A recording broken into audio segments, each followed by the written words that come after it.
और इस बीच आपको बता दें, उत्तराखंड के सोनप्रयाग से डराने वाली तस्वीरें सामने आई है। सोनप्रयाग शटल पार्किंग के ऊपर लैंडस्लाइड हुआ है। नेशनल हाईवे पर अचानक पहाड़ का एक हिस्सा टूट गया और इस पे दर्जनों लोगों की जान बाल बाल बची है। ये तस्वीरें विचलित कर देने वाली हैं। लगातार हो रही बारिश के बाद पहाड़ों से कुछ ऐसी ही तस्वीरें लगातार सामने आ रही हैं। आप देख सकते हैं कि किस तरह से कुछ ही सेकंड में पहाड़ का एक बड़ा हिस्सा टूटकर सड़क पर आ गया और चारों तरफ धुएं का गुबार उठ गया। चीख पुकार भी आप साफ तौर पर सुन सकते हैं।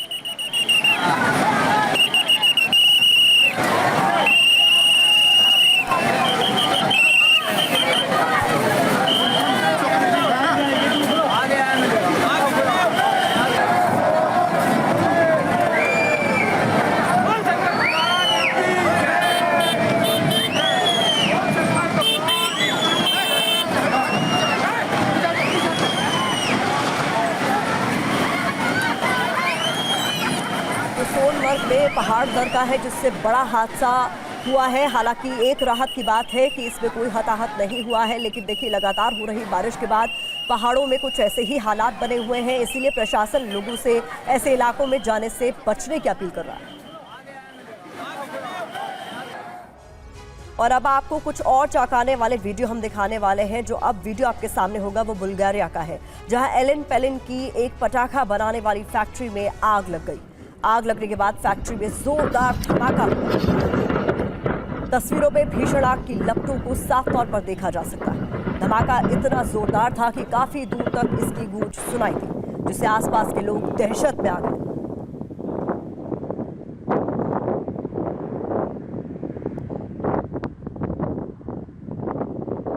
बुल्गारिया की एक पटाखा फैक्ट्री में आग लगी है, जिससे आसपास के इलाकों में दहशत का माहौल है।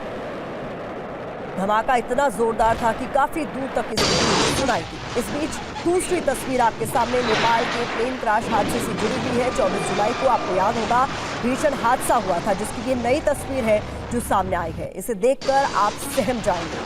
टीवी स्क्रीन पर आप दहशत से भर देने वाला ये हादसे का नया वीडियो देख रहे हैं। दरअसल नेपाल की राजधानी काठमांडू में बुधवार सुबह एक विमान क्रैश हो गया था। इस हादसे में प्लेन में सवार 19 लोगों में से 18 की दर्दनाक मौत हो गई थी। अगली तस्वीर हरिद्वार से सामने आई है, जहां इन दिनों बड़ी संख्या में देश भर से कांवड़िए पहुंच रहे हैं। इस दौरान गंगा में स्नान करते समय गंगा की तेज धार में एक कांवड़िया बहने लगा।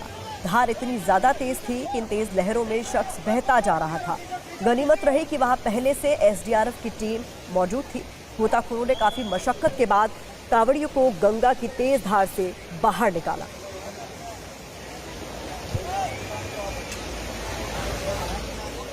और अब जो तस्वीर आपके सामने है वो चीन से सामने आई है, जहां शंघाई में दुनिया का सबसे बड़ा इंडोर स्कीइंग रिजॉर्ट तैयार किया गया है।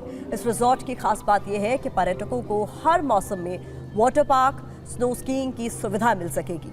जो भी इस रिजॉर्ट की तस्वीरों को देख रहा है, शंघाई पहुंचने की प्लानिंग कर रहा है। रिजॉर्ट आम लोगों के लिए जल्द ही खुलने वाला है।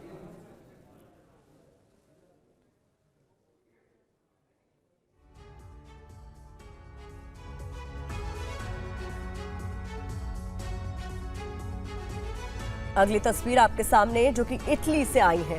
ये ऐसी तस्वीर है जो आपके रोंगटे खड़े कर देगी, क्योंकि तस्वीरों में दिख रहा शख्स अपने छोटे से बच्चे को करीब 3000 मीटर की ऊंचाई वाले पहाड़ की सैर करा रहा है। लेकिन हैरान करने वाली बात यह है कि बिना किसी सुरक्षा उपकरण के ये माता पिता अपने बच्चे को इस खतरनाक पहाड़ी की सैर कराने निकल पड़े हैं।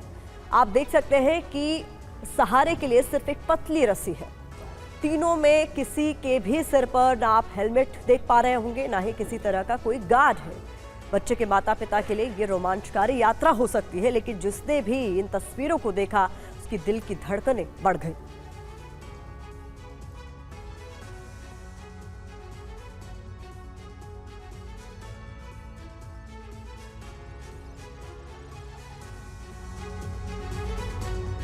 और अब लेबनान के वॉर फ्रंट से जुड़ी हुई बड़ी खबर आपके सामने होगी।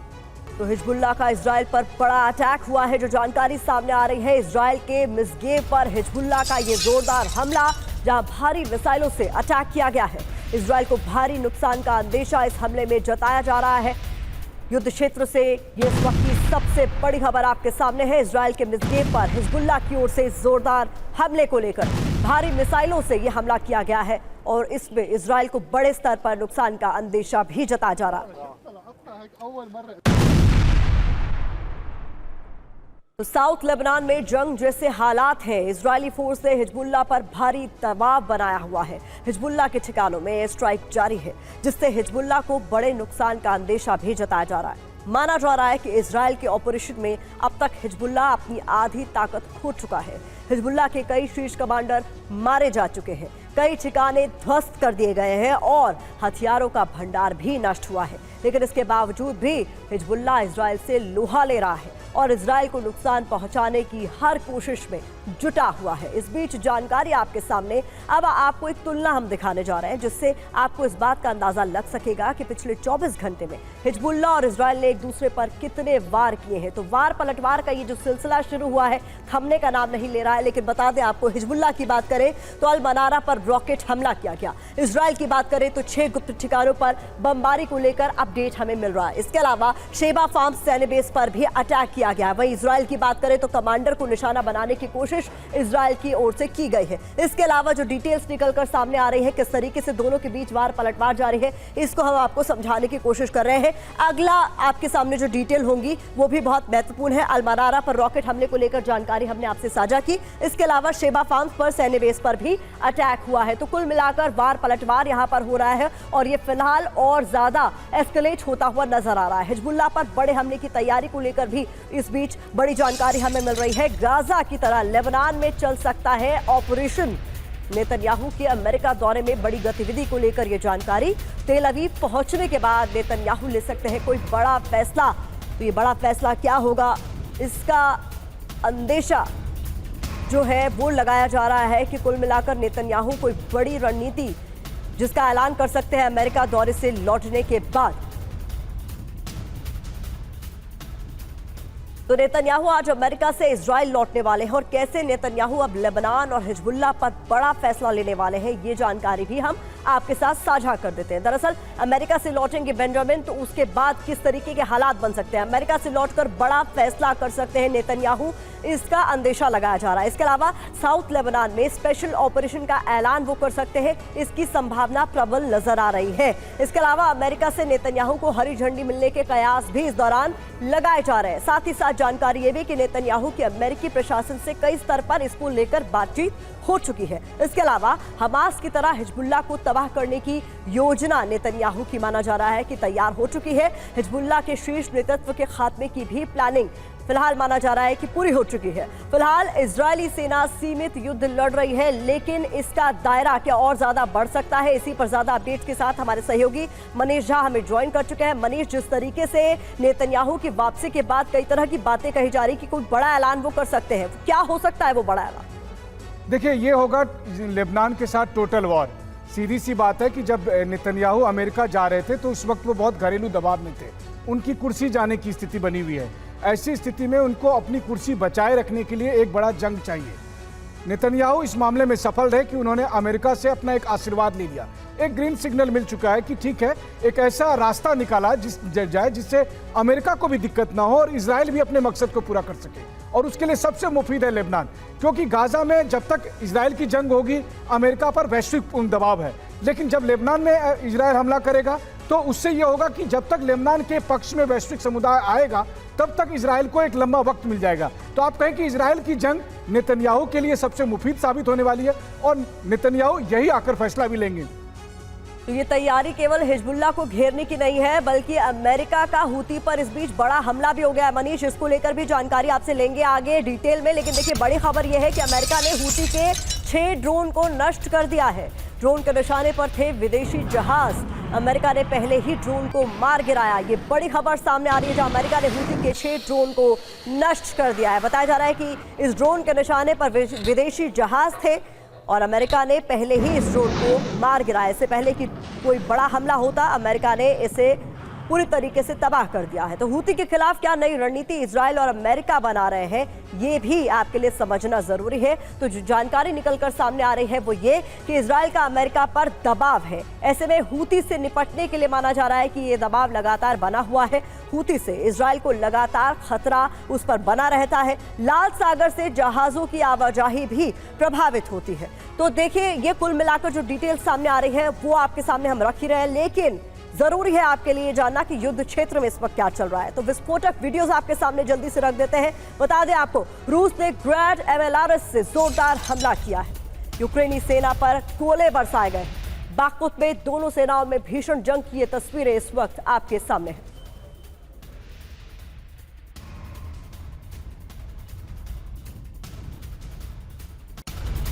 अगली वीडियो ब्रेकिंग आपके सामने। यूक्रेन ने रूसी ड्रोन अटैक को विफल किया है। एंटी ड्रोन सिस्टम से तबाह किया गया। रूसी सीमा से छोड़ा गया था ये ड्रोन।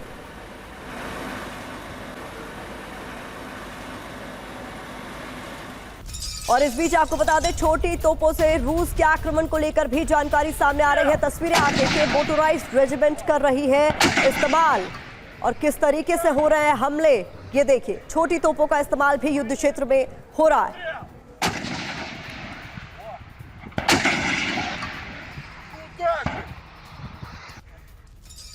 और इधर ताइवानी सेना का युद्धाभ्यास जारी है। जानकारी मिल रही है तीनों सेनाएं इसमें हिस्सा ले रही हैं।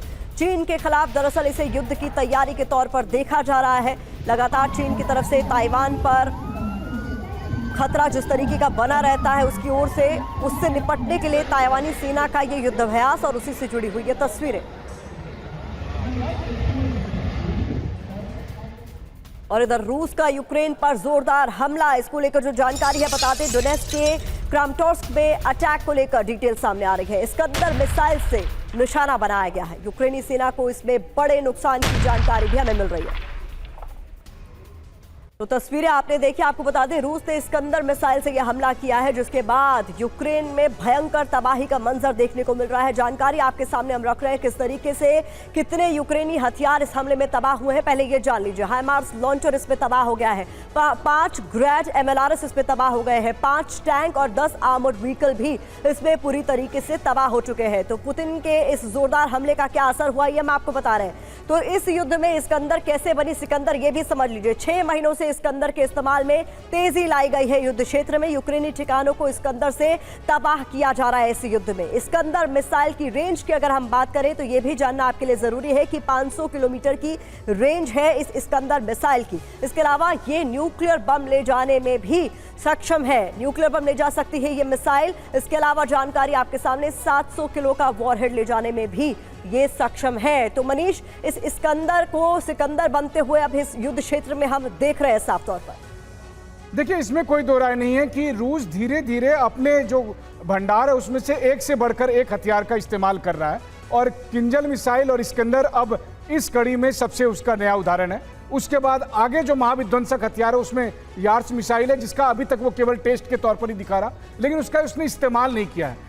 रूसी सेना की जो स्ट्रेटेजी समझ में आ रही है उसके हिसाब से वो आगे बढ़ने की जगह उन जगह पर अटैक ज्यादा कर रही है जहां पर यूक्रेनी सेना का या तो जमावड़ा है या यूक्रेनी सेना के हथियार और उसके भंडार रखे हुए हैं। और यही वजह है कि आप देखिए, अवदीवका और बाखमुत के बाद जो रूसी सेना का टारगेट है वो चासव यार, क्रामाटोर्स्क और खार्किव के उन जगह पर है जहां पर इसके अलावा पश्चिमी यूक्रेन में जहां पर नाटो के हथियार भंडार है वहां पर उनका अटैक कर रहा है। तो और इन सब में उनको इस्कंदर मिसाइल बहुत कामयाब हो रही है और किंजल मिसाइल बहुत कामयाब हो रही है, क्योंकि इस्कंदर मिसाइल का तोड़ फिलहाल अभी किसी एयर डिफेंस सिस्टम के पास नहीं है जो यूक्रेन के पास मौजूद है। ये बड़ी बात आप बता रहे हैं। और देखिए, इस बीच एक बड़ी खबर का हम रुख करने जा रहे हैं, जहां पर रूसी रक्षा मंत्री ने अमेरिकी रक्षा मंत्री से बात की है। जानकारी जो मिल रही है, रूस पर आतंकी हमला करना चाहता है यूक्रेन, ये रूसी रक्षा मंत्री की ओर से बताया गया है। क्रीमिया पुल हमले जैसे आतंकी हमले की तैयारी में है यूक्रेन, ये अमेरिकी रक्षा मंत्री से कहा गया है, रूसी रक्षा मंत्री द्वारा।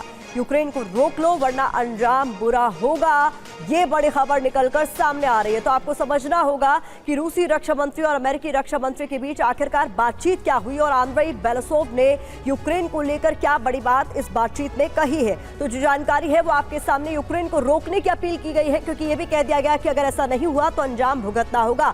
रूसी रक्षा मंत्री ने अमेरिका के रक्षा मंत्री से बातचीत की है। जो डिटेल सामने आ रही है वो बता दें, रूसी रक्षा मंत्री आंद्रेई ने लॉयड ऑस्टिन से बातचीत की है फोन पर। 12 जुलाई को रूसी रक्षा मंत्री ने अमेरिकी रक्षा मंत्री को फोन किया और इस बातचीत के दौरान जिक्र किया गया क्रीमिया पुल पर जो हमला हुआ है उसका, ये बताते हुए कि उससे बड़ा अटैक करना चाहता था यूक्रेन। इसके अलावा बड़ा दावा इस बातचीत में रूसी रक्षा मंत्री की तरफ से किया गया है कि यूक्रेन को आपको रोकना होगा वरना अंजाम भुगतना होगा, अंजाम बुरा होगा। अमेरिका ने किसी भी तरह के आतंकी हमले के समर्थन से इस बातचीत के दौरान इनकार किया है। ये भी बड़ी डिटेल्स निकलकर सामने आ रही है।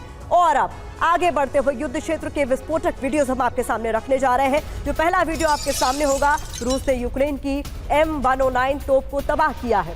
600 में तैनात थी M109 तोप। अटैक ड्रोन से इस तोप के परखच्चे उड़ा दिए गए।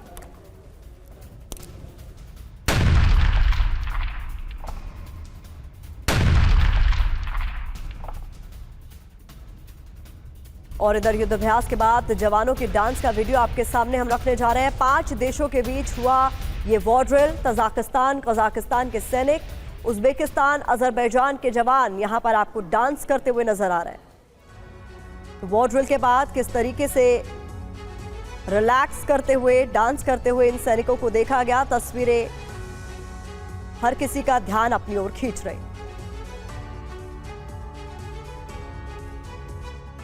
यूक्रेन से जंग के बीच रूस का नेटो से तनाव बढ़ गया है। बता दें आपको, नेटो और रूस के बीच ब्लैक सी में भारी तनाव है। रूस ने ब्रिटेन के 3 विमानों को इंटरसेप्ट किया है। रूस के सुखोई 27 विमान ने ब्रिटेन के एयरक्राफ्ट को रोका। रूस ने ब्रिटेन पर जासूसी का आरोप लगाया है। रूस ने ब्रिटेन के 3 विमानों को इंटरसेप्ट किया है, जिसको लेकर बड़ी जानकारी सामने आ रही है। सुखोई 27 ने ब्रिटेन के इन विमानों को रोका। रूस ने ब्रिटेन पर जासूसी का आरोप भी लगाया।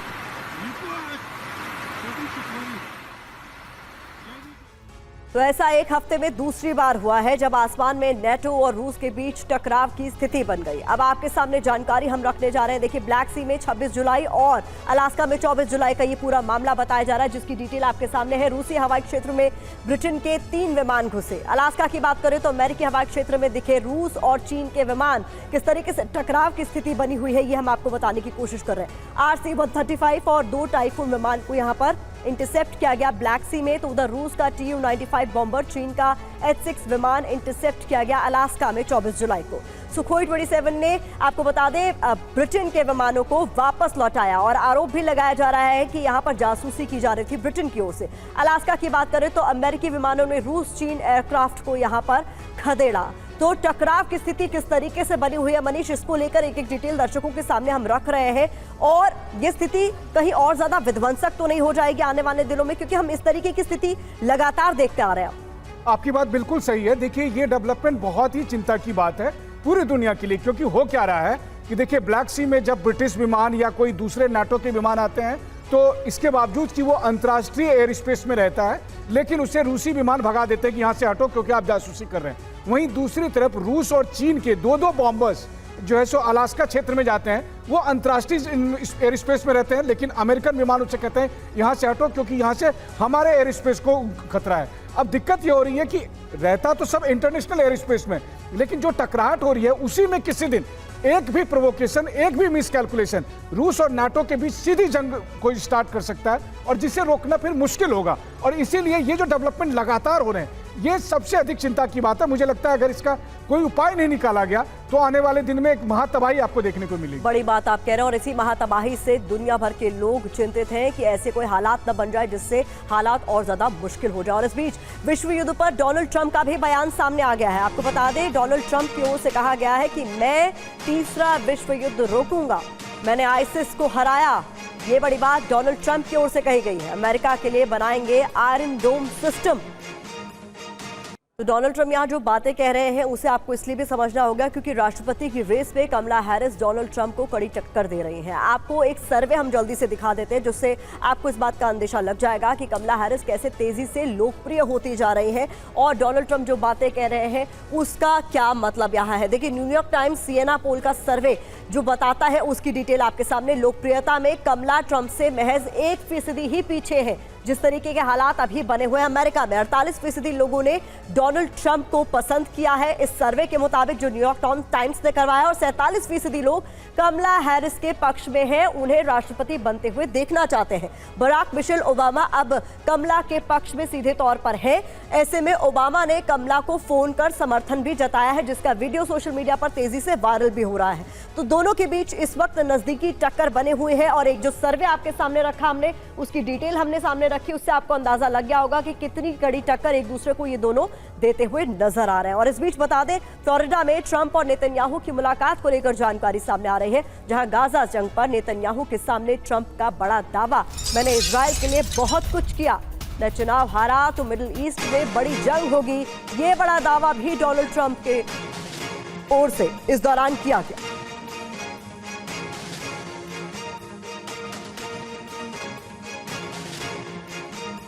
तो ये आप देख रहे हैं किस तरीके से मैंने इजराइल के लिए बहुत कुछ किया, इसका जिक्र नेतन्याहू से मुलाकात के दौरान डोनाल्ड ट्रंप ने किया है। नेतन्याहू अमेरिका दौरे पर पहुंचे थे, उस दौरान फ्लोरिडा में दोनों के बीच मुलाकात हुई और इस दौरान ट्रंप ने कई बड़ी बातें कही।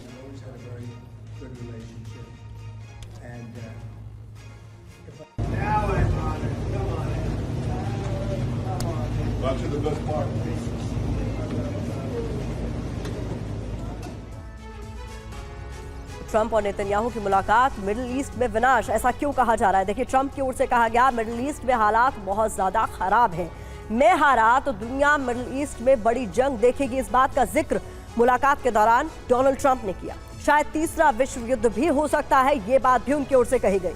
दुनिया तीसरे विश्व युद्ध के बेहद करीब पहुंच चुकी है, बंधकों की रिहाई के लिए कोशिश करूंगा, ये कहना था डोनाल्ड ट्रंप का। 2020 में मैं जीतता तो इजराइल पर हमला ही नहीं होता। अब इसमें खास बात यह है कि ट्रंप ने इशारों में बाइडेन, कमला हैरिस पर भी निशाना साधा। ट्रंप ने कहा कि हमारे देश को चलाने वाले लोग अक्षम हैं, ऐसे में अपना पक्ष मजबूत करने की कोशिश डोनाल्ड ट्रंप की ओर से की गई। आइए आगे बढ़ते हैं और बड़ी खबर का रुख कर लेते हैं। पश्चिम बंगाल की मुख्यमंत्री ममता बनर्जी के आरोपों पर वित्त मंत्री निर्मला सीतारमण ने जवाब दिया है। निर्मला सीतारमण ने कहा है कि ममता का माइक बंद करने का आरोप झूठा है। बैठक से निकलने के लिए माइक बंद करने का बहाना ममता बनर्जी की ओर से बनाया गया। इस तरीके का झूठ दुर्भाग्यपूर्ण है। Unfortunate, because we were quite happy that she participates in this meeting, puts forth her case, speaks for West Bengal, and as she said in the meeting, she spoke for all the opposition. But even as she was doing it, and we were hearing, as per the procedure, if she's reminded that her time is over, even with the mic on, she could have requested that she's going to continue speaking like some other chief ministers did. She could have continued speaking as long as she wanted, like some chief ministers did. But she chose to use that as a excuse so that she can get out of the meeting. And after getting out of the meeting, for her to say that the mic was switched off is just so unfortunate. I wish Mamata Banerjee would please say the truth behind this rather than, again, build a narrative based on falsehood. तो mic बंद करने के जो आरोप ममता बनर्जी ने लगाए, उस पर निर्मला सीतारमण का जवाब आप सुन रहे थे। अब ममता के आरोपों पर सरकार का क्या जवाब है, क्या पक्ष है, ये जानना भी आपके लिए जरूरी है। तो ममता का माइक बंद करने वाला आरोप सही नहीं है, ये कहा गया। इसके अलावा घड़ी में सिर्फ ये दिखा कि बोलने का समय खत्म हो गया। वक्त खत्म बताने वाली घड़ी का अलार्म भी नहीं बजा। नियम के मुताबिक ऑर्डर से दोपहर बाद ममता बोलती। बंगाल सरकार के अनुरोध पर 7वें नंबर पर उन्हें मौका मिला। बंगाल सरकार ने ममता के जल्दी लौटने का हवाला भी दिया। तो ये तमाम जवाब दिए गए हैं और ऐसे में आपको जानना होगा कि ममता बनर्जी ने क्या कहा और उस पर सरकार का क्या कुछ कहना। मैं और एक बात बोला, देखिए मेरे स्टेट के लिए भी आपको कहना है कि अब 3 साल से हमारा 100 दिन का काम बंद करके रखा, अब आवास योजना बंद करके रखा, प्रधानमंत्री योजना बंद करके रखा, अब रूरल रोड बंद करके रखा। ऐसे कोई गवर्नमेंट नहीं चलते है। आपको डिस्क्रिमिनेट नहीं करना चाहिए. If you discriminate between your party and other party, how the country will run? When you are in power, you have to take care for all. Boman আছে Boys and girls. বুমন আছে मैंने जो बोलना एक ने बोला है उसका बाद में बस मैं हूँ माइक स्टॉप कर दूँ. आप छोड़कर आ रहे हैं बीच में. हम की वजह से दीदी आप देखिए वॉकआउट हो रहा है. मैं बोलने चाहते थे दादा वो मार लेकिन मेरे को बोलने के लिए वो 5 मिनट में स्टॉप कर दिया. जब हमारा से बहुत आगे जो बोला है 5 जन उन लोगों ने कोई 20 मिनट बोला, कोई 15 मिनट बोला, कोई 10 मिनट बोला. अपोजिशन से मैं अकेला आया, लेकिन तब भी मेरे को 5 मिनट में स्टॉप कर दिया. This is इंसल्टेशन. आइए बढ़ते हैं आगे। देश के कई राज्यों में मूसलाधार बारिश और बाढ़ से हालात गंभीर बने हुए हैं। उत्तर भारत के कई जिलों में कुदरत ने तबाही मचा दी है। आसमान से बरसती आफत लोगों के लिए परेशानी का सबब बन गई है। कई जिलों में बाढ़ से तबाही मची हुई है। उत्तराखंड के उत्तरकाशी, टिहरी, चमोली, रुद्रप्रयाग हर जगह सैलाब से तबाही है। वहीं यूपी, महाराष्ट्र, मध्य प्रदेश, छत्तीसगढ़ और गुजरात की कई नदियों ने रौद्र रूप ले लिया है, जिसकी तस्वीरें इस वक्त आपके सामने हैं। उत्तराखंड की बात करें तो कुदरत ने यहां तबाही मचाई हुई है। आसमान से बरसती आफत लोगों के लिए परेशानी बन गई है। कई जिलों में बाढ़ से तबाही मची हुई है। उत्तरकाशी के गंगोत्री और यमुनोत्री में सैलाब से तबाही मची हुई है। कहीं नदियों ने रौद्र रूप ले लिया है। गंगोत्री में गंगा भागीरथी का जलस्तर बढ़ा हुआ है, जिससे घाट के पास बनी दुकानें पानी के तेज बहाव में बह गई। वहीं यमुनोत्री की बात करें तो कल रात भारी बारिश की वजह से यमुना नदी में उफान आ गया और इसके बाद नदी अपने साथ यमुनोत्री मंदिर को जोड़ने वाले तटबंध को भी बहाकर ले गई। और आपको गंगोत्री धाम से आई कुछ नई तस्वीरें भी इस बीच हम दिखा देते हैं। भागीरथी के रौद्र रूप ने दहशत मचाई हुई है। नदी का पानी गंगोत्री धाम के आसपास बनी दुकानों में भर गया है। नदी की तेज धारा लोगों को डरा रही है। तस्वीरें आप देखिए जरा।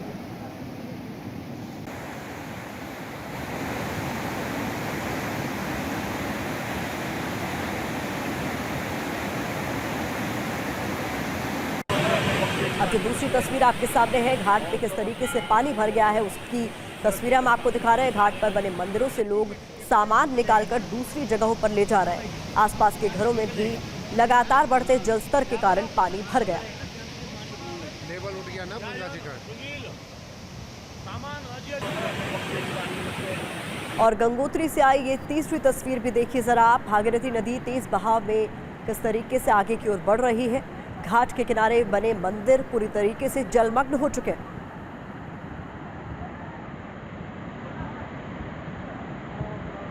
गंगोत्री धाम से आई ये चौथी तस्वीर भी आपके सामने, कैसे भागीरथी नदी का रौद्र रूप सब कुछ अपने साथ बहा कर ले जाने को आमादा है। मंदिरों में पानी भरा है। लोगों को घाटों से दूर रहने के लिए कहा जा रहा है। हर तरफ सिर्फ और सिर्फ आपको सैलाब नजर आ रहा है। हर हर गंगे। उत्तराखंड के टिहरी में भिलंगना इलाके में धर्मगंगा नदी उफान पर है। तस्वीरों में आपको अब दिखाते हैं। टिहरी में ये दुकान महज कुछ सेकंड में ही किस तरीके से जमींदोज हो गई। 5 सेकंड में ये दुकान नदी में समा गई।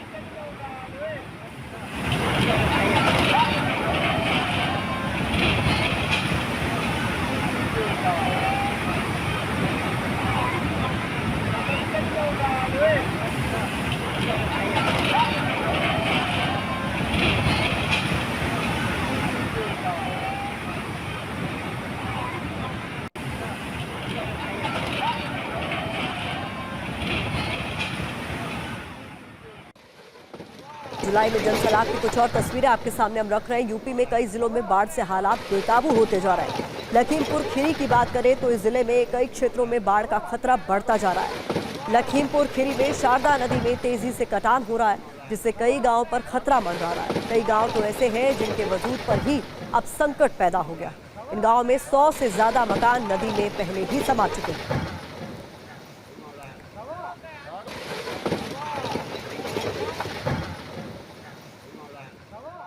तस्वीरें गुजरात के वडोदरा से सामने हैं, जहां पर भारी बारिश के चलते बाढ़ जैसे हालात बने हुए हैं। शहर में कई जगहों पर 3 फीट से ज्यादा पानी भरा है। इस बीच लोग दहशत में तब आ गए जब रिहायशी इलाकों में बाढ़ का जो पानी भरा हुआ है उसमें विशालकाय मगरमच्छ तैरता हुआ नजर आया। वडोदरा में ये हालात कई दिनों से जारी भारी बारिश के बाद बने हैं, जहां रिहायशी इलाके और रास्ते सब कुछ पानी में डूबे हुए हैं। सोसाइटी, सड़क सब दरिया में तब्दील नजर आ रहा है और इस बीच मगरमच्छ की ये तस्वीरें सभी को परेशान कर रही हैं। तस्वीरें गुजरात के नवसारी से भी सामने आई हैं। जिले से गुजरने वाली पूर्णा नदी में आई बाढ़ के चलते शहर का काफी बड़ा हिस्सा पूरी तरह पानी में डूब गया। निचले इलाकों में बाढ़ जैसे हालात हो गए हैं। एनडीआरएफ की टीम लोगों का रेस्क्यू कर रही है।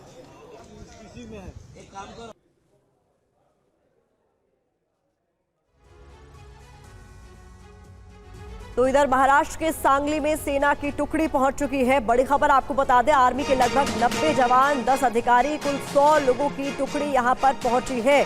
महाराष्ट्र के सांगली से इस वक्त की ये बड़ी खबर है। आज हालात का जायजा यहां लिया जा रहा है। जरूरत पड़ी तो लोगों को सुरक्षित जगहों पर पहुंचाया जाएगा।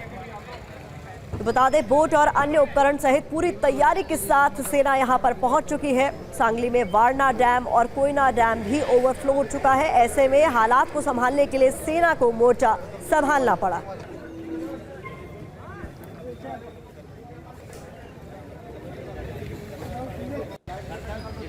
अब आपको सांगली की 3 तस्वीरें हम दिखा रहे हैं। 2 डैम यहां पर ओवरफ्लो हो चुके हैं। पूरे शहर में इस वक्त पानी ही पानी आपको नजर आ रहा है और ऐसे में सेना की टुकड़ी यहां पहुंच चुकी है, तैनात कर दी गई है हालात पर काबू पाने के लिए, लोगों को सुरक्षित जगहों पर पहुंचाने के लिए। तो सांगली पानी में डूबा है। ड्रोन से ली गई तस्वीरें भी आपके सामने रख रही है। डैम की तस्वीरें आप देख रहे हैं जो कि ओवरफ्लो हो चुका है। ऐसे में हालात को लगातार मॉनिटर करने के लिए और स्थिति पर काबू करने के लिए सेना के जवानों को तैनात किया गया है। सेना की टुकड़ी सांगली पहुंच चुकी है। तस्वीरों में देखा जा सकता है। जो दूसरी तस्वीर आप स्क्रीन पर देख सकते हैं वो ड्रोन से ली गई तस्वीरें हैं जो बता रही है किस तरीके से महाराष्ट्र का सांगली इस वक्त पानी में समाया हुआ नजर आ रहा है।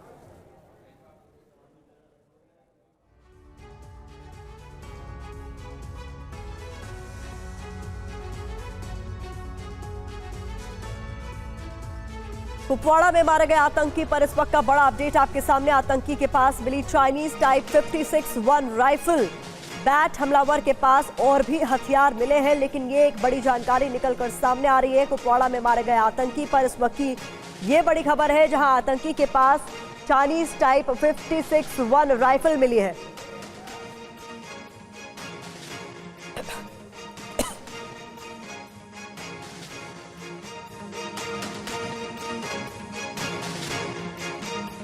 जानकारी के मुताबिक कई और हथियार भी इस हमलावर के पास से मिले हैं और कुपवाड़ा में क्या हुआ है ये समझना आपके लिए जरूरी है। बता दें, पाकिस्तानी बॉर्डर एक्शन टीम ने घुसपैठ करवाई, ये जानकारी सामने आई है। कुपवाड़ा के माछिल सेक्टर में ये घुसपैठ सेना पर बड़े हमले की साजिश के तहत की कोशिश की गई।